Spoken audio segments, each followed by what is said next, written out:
The parable of the two sons is Jesus' longest story, and it's remarkable in so many ways, and I always keep on finding new things in there.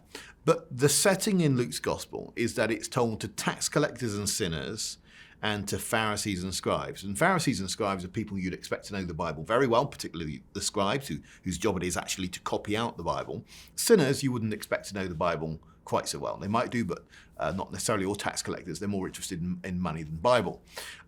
And for a start, Jesus seems to be able to teach both groups simultaneously. So he can teach people with no Bible background. It's a simple story that will captivate people from just about any culture. At the same time, Jesus loads up the story with layers of meaning which are available to those who have studied the scriptures very hard. So when he, for instance, talks about the ring and the robe which are offered to the younger son when he returns, that seems to be a reference back to Genesis, where there's a ring and a robe given to Joseph. But it's not the only reference there is to the Joseph story, because of course there's a great famine in Jesus' story, as there is in the time of Joseph. But most importantly, Joseph is the son who the father thought was dead and is alive again. And that's the theme that comes up through this story. And so you have that at the same time as I think you've got references to the Jacob and Esau story, where you've got these.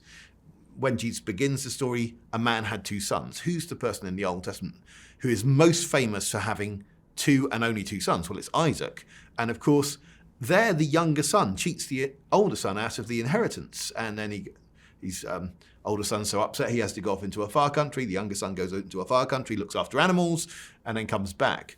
And then the surprising thing in Genesis is that Esau runs, embraces, and kisses Jacob. And it's the most surprising reaction in the entire Old Testament, because Jacob is expecting his older brother to be so mad. He's coming towards him with 400 armed men. He's expecting to have a very difficult time.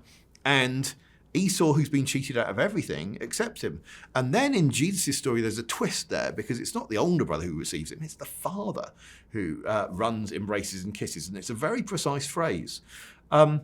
And it's actually part of the scribal training to focus on that particular phrase. And I think we can demonstrate that. So Jesus has the dramatic high point of his story, something that the scribes particularly know about. And there are other aspects of the story that were explained in the book. So it's just very clever to be able to teach two groups simultaneously.